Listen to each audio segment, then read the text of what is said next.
Bueno, ¿me oís todos? Okay, apologies, there was no audio. Sorry, apologies. Do you hear me? Can you all hear me? Yes? Good. So we're going to review what we said before. After 20 years of work, I think this CB has done a hard task, and it has been acknowledged worldwide. I will not go into detail because you know our work very well. Worldwide congresses, people from 74 countries have attended those congresses, experts, personalities, not only you as members of the scientific committee that give a greater prestige to the CB. I am told many times that the CB committee is very important because of the members, no? Because of you. And there is, as I said, a lot of work that has been done. Different conferences organized, seminars, workshops.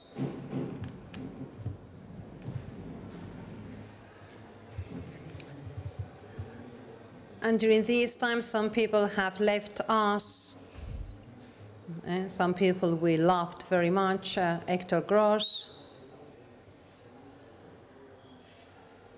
a great person, Jamie Shaw, who also left us, Erich Noyes. And recently when I was coming here, all 15 days, 20 days before the Congress with all the tickets bought and everything, Agi Bebria left us. Apparently it was a sudden death, and the secretary has not been able to inform me about the reason for that death. And I was mentioning is that if you agree, you can start just suggesting some names. Firstly, the first person we have to welcome is Pablo González, who is a member of the Bioethics Committee here in Spain. You have received an email on his proposal. You know that he's a very valuable person, very young, a member of the Committee of Bioethics in Spain. There are only 42 members in Spain for 42 million inhabitants. He's one of them. And he's director of the great university hospital here in Asturias.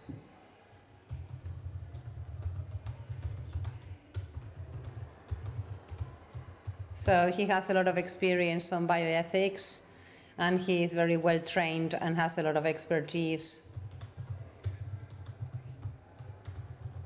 So formally, I would like to ask you to sign his joining the committee, if you agree. So Pablo, welcome to the committee. The CB is very demanding, I warn you, but we are sure that you're going to do it very well.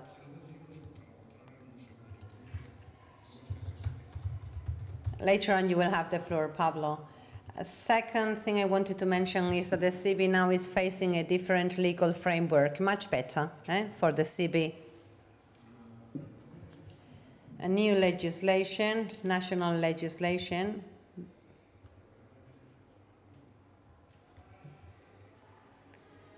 Beatriz, we do not have here the legislation document, right? And due to that new legislation framework, foundations such as ours, are hosted or welcomed by the municipality they belong to. And for us, that is a guarantor. That is because we have some kind of support that goes beyond the mere participation of the city council in the entity. So the CB is already part of the organigram of the municipality entity, not the city council of Gijón. But our acting methodology does not change. We still have our statutes. And that is something we have to abide by law.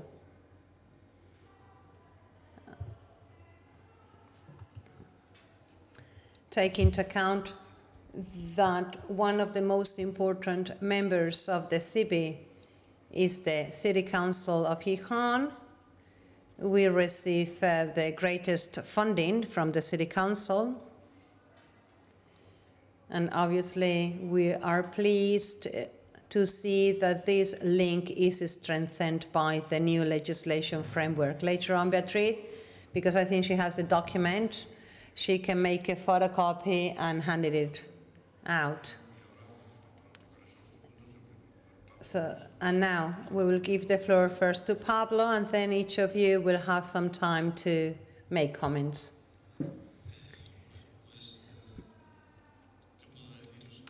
What else can I say? Thank you so much for trusting me and for having thought that I can contribute to this CIBI. For me, it is an honor. As I already mentioned to Marcelo, it is a great honor to become a member of the CIBI. I have always been, as a person, as a professional, interested in bioethics, and this forum has always been, well, a benchmark for me as a person and as a professional, because of the great level of this Congress.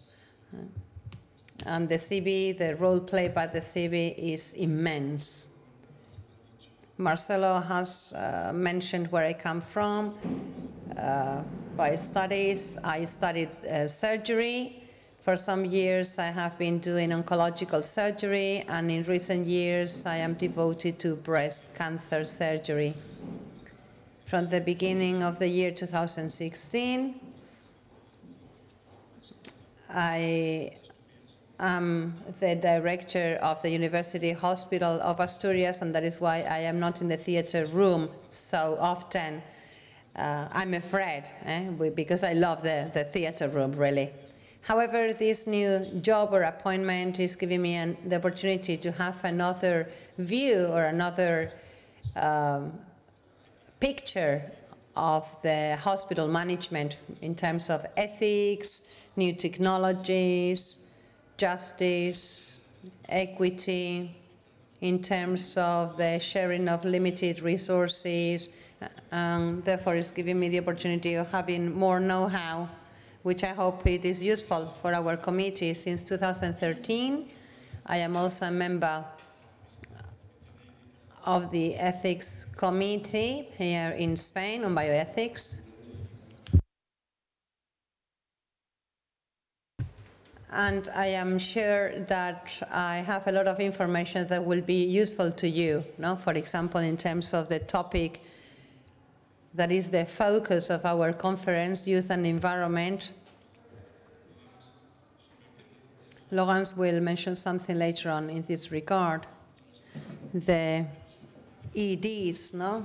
Endocrine disruptors. I am very much related to this topic because of the treatment of breast cancer in my clinical experience since the 90s, when I started to operate on women with breast cancers. Well, there has been radical changes. For example, patients now, we are operating on them 1 decade before, as we used to do before.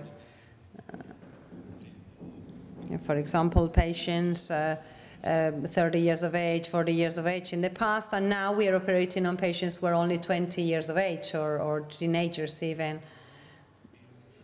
So I think this is in benefit of the whole society. I will not take longer. Thank you so much for your trust, and I hope that that trust goes back to you as well.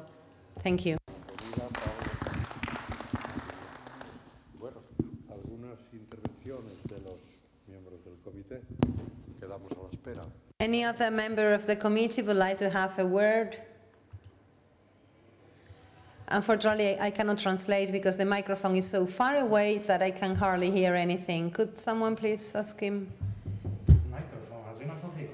Without the microphone, it's impossible. Sorry. Yes. Yes, I'm going to ask you, please. If any question, please, microphone, because without microphone, it's impossible here. Your interesting and very relevant experience, both in academia now and in the surgery theater, the hospital theater, and the fact that you are dealing with cancer patients. Have you developed over the years any principled, if there is one, attitude to questions like the role of the family in decision making, palliative care, the boundaries, if any, of autonomy, the will of the patient to continue or not to continue, etc.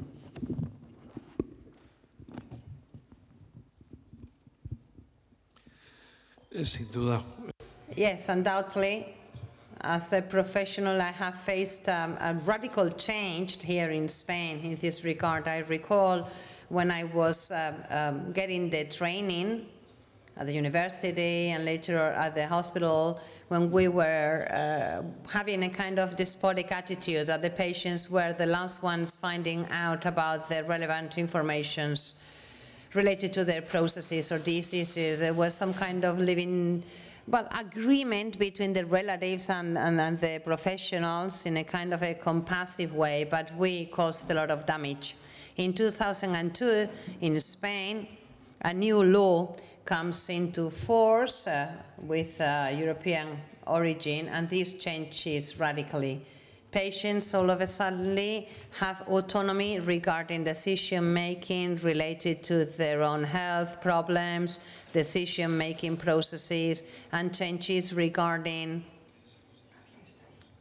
consentment by representation. But these changes are introduced by law, and however, they did not follow up the changes in the society. First, the norm changes, and if this happened in 2002, now in 2018, still, there are some difficulties to apply this norm in the practice, and there are many conflicts out there. However, things have changed a lot in Spain. Recently, at the beginning of the summer here in Asturias, a new law has come into force regarding the rights of the patients at the end of their lives. I had the honor of participating in the drafting of the law together with other legal experts and health professionals. I think that we are still facing deep change, but there is a long way to go. Yes. Thank you.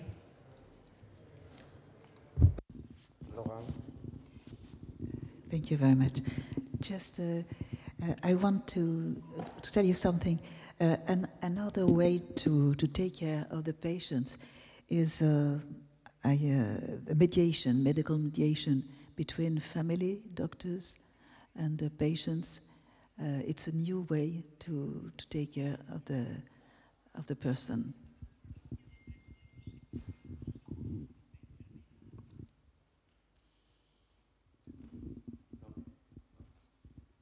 Muchas gracias. ¿Quieres hablar?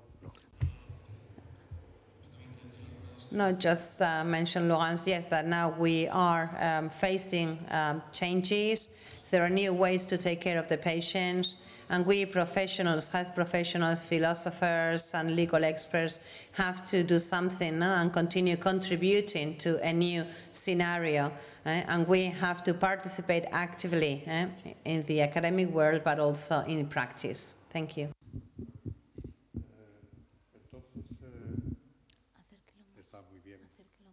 Bien, eso que habéis dicho. Well, some years ago, I heard you, Hemos, mention a term I had never heard before, that is co-management of disorder and disease and health. You were the first one mentioning that term, and I asked you for permission to use it, and I've used it many times, and I think it is a very appropriate term. Because it is in the line of what you and Laurence are mentioning, not to forget the main protagonist, that is the patient. There cannot be health or disorder co-management if the patient is not involved and is not updated. I have 5,200 major operations in my life, surgeries in my life, and many of them were oncological patients. My patients, always when they asked me, I always told them what they had, their problem, their issue, and I always understood, adults of course, no? And I always understood I was treating adult persons responsible, and they had the right to manage their life and their death. The only thing I could do was to be close to them and help them as much as possible, but they are the protagonists of their lives and their deaths. So I think you are very much advanced. Disorder and health co-management has to be shared. Otherwise, this will be an elite experiment, and that cannot be the case. Thank you so much. As you can see, we will have important people among us who know very much what is happening today in terms of ethics. Thank you. One question for you. In your management of and watching the evolution of care over time, with enhanced emphasis on autonomy, as we've seen, and also the proliferation of more information available on the internet, and the integration of artificial intelligence and decision-making, kind of creating a learning health system.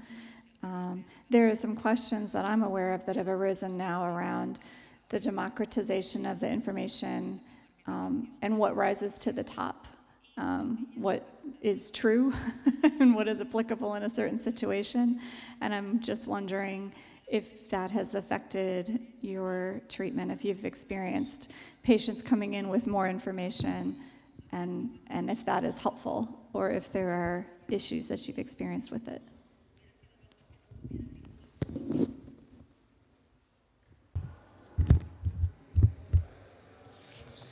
Yes, of course we have observed that evolution. There has been a radical change in the society, and patients come to us much more informed, sometimes better informed, and sometimes what we say here, infoxicated, that is intoxication of information. That's what they bring with them, not high quality information.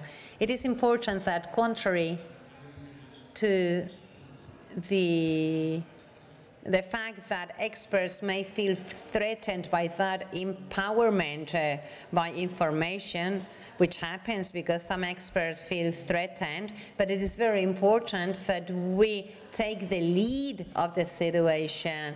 We need to know how to guide the patient, show him what websites that patient should visit, which ones have good quality content, which ones not, and guide the patient. A well-informed patient is an interlocutor, a much more valid interlocutor in the decision-making process.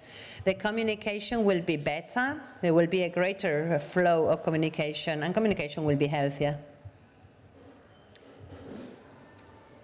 And of course, that the physician should always be documented and tell the patients to choose the opinions they wish.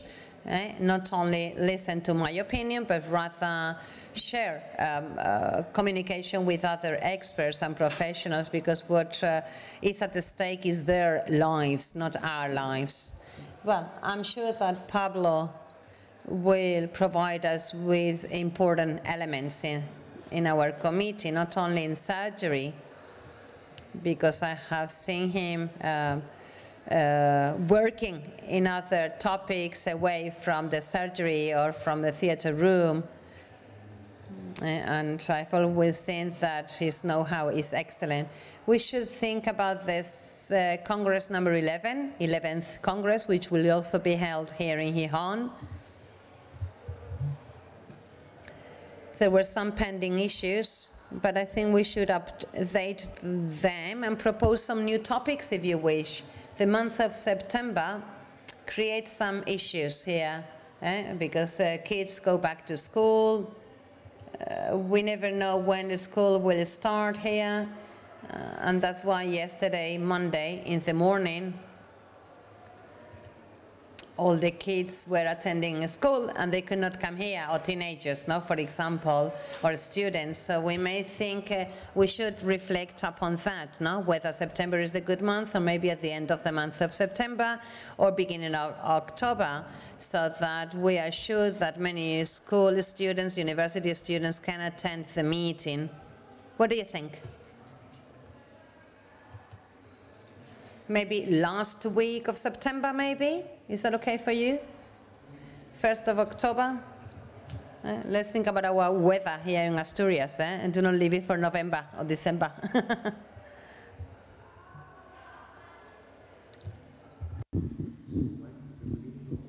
For reasons that affect only me, I think I would much prefer October or even a little later than September.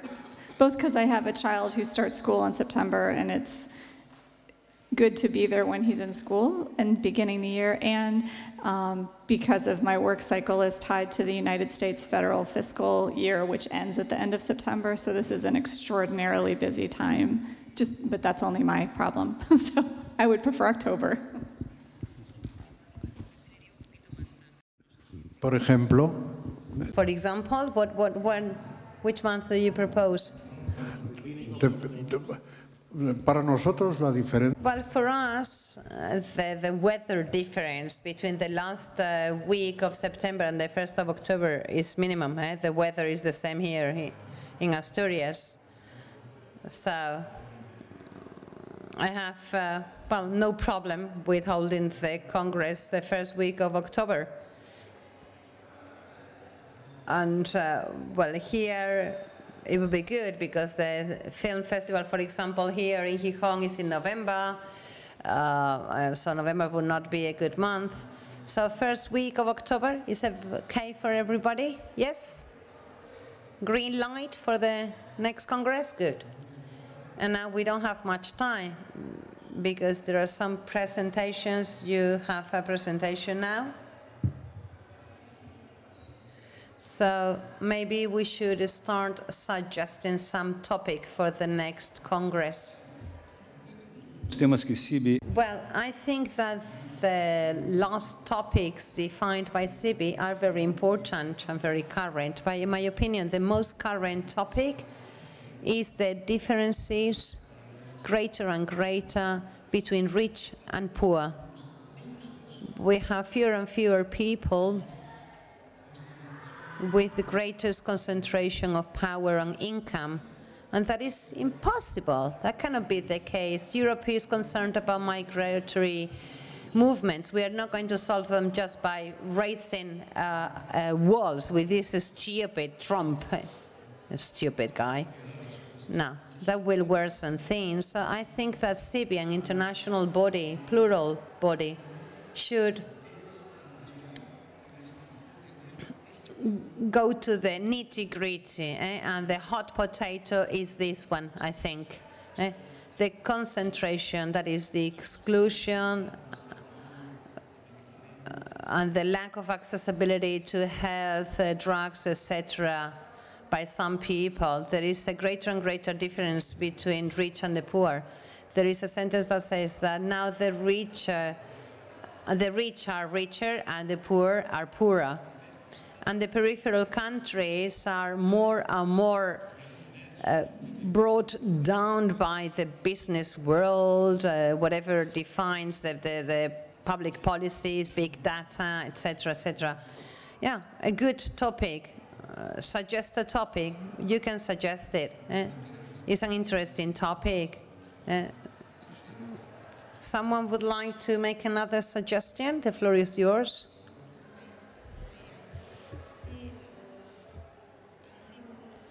Topic of symposium will be connected, connected with social bioethics. It's very interesting new term, social bioethics, if you wish.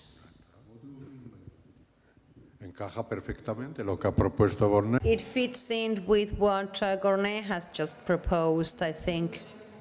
In post-Soviet republics and post-Soviet states, social bioethics.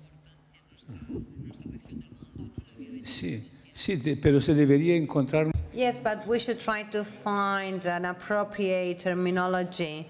Social bioethics is a neopleonasm. Bioethics and inclusion, exclusion, and society, I don't know. We need to elaborate on that. Yes, but we have to link it by law to the differences between poverty and wealth worldwide. Above all, accumulation of wealth in the very few who lead and mandate, no? Yes. In the past, I coined a term, economic holocaust. Some people call it crisis. In my opinion, it is an economic holocaust, what is happening right now. So we may think about a name. I would call it economic holocaust. Why not?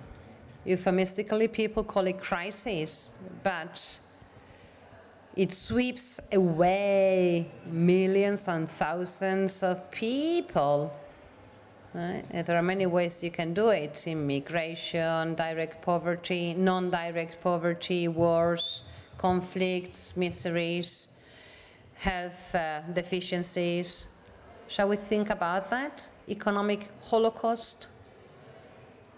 Social unfair economic holocaust? What do you think? We're going to have many enemies, but we need some, right? Why not?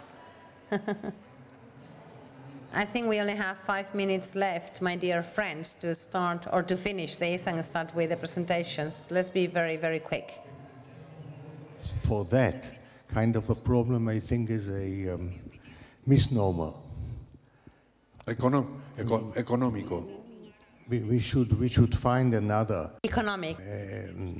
another description. But I wanted to mention an altogether different topic. We touched upon it many years ago. I'm not sure that it will be practical for the next Congress, but we did once, and that is bioethics and religion. If you remember, we did it. It's a tough one, I know, but it seems that in many countries in Europe, particularly in Eastern Europe, there are changes. I think that the role of religion becomes more and more important. Not the other way around. De las religiones, no la religión. The religions, in plural, multiple religions. I don't know about the Ukraine, but even in Russia, Hungary. Oh, en España. No, in Spain as well, why not? There are enough experts about the situation in Spain around here. Entonces, Eric. Well then, Eric,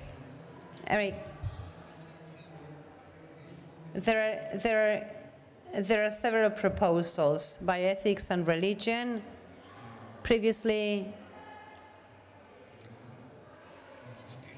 and social unfair.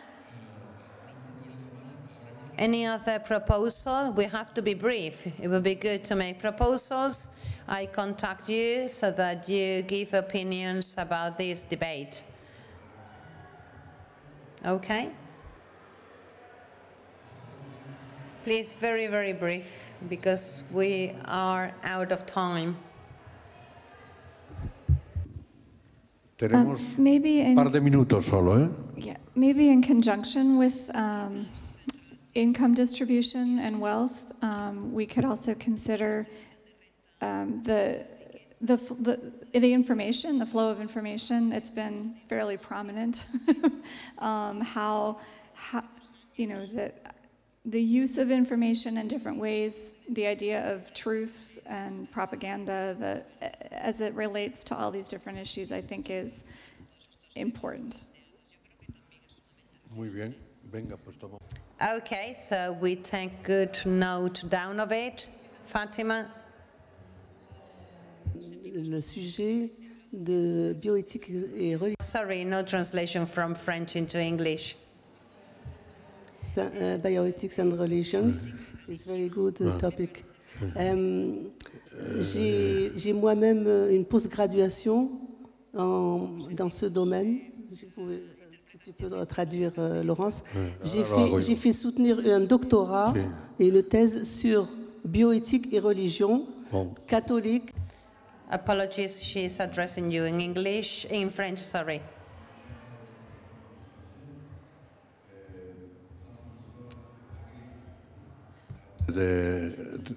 Contigo that the proposal of bioethics and religion could be an item for the next conference.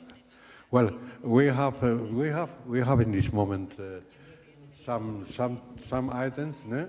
We are in touch. Ne? In the future, we shall change our meaning about that. Ne? Dear friends, thank you very much. Now the conference follows. No? La conférence continue. No? Perhaps another topic. I was thinking about artificial intelligence in the human rights. It's another topic. But if you choose the bioethic, social bioethic, we must speak about human rights too. Tu as compris? Fatima, elle a parlé de l'intelligence artificielle et les droits humains. Hein? Hein? L'intelligence artificielle et les droits humains. He's just translating into French. Suffisant. We're having a lot of propositions. At least 5. Well, yeah. Muy bien. Pues entonces estaremos. Okay, so we will keep in touch and exchange comments during the following month to reach a final proposal. Okay. All right, so we move on with the conference. Pues nada, muy bien. Muchas gracias. Merci bien. Thank you very much.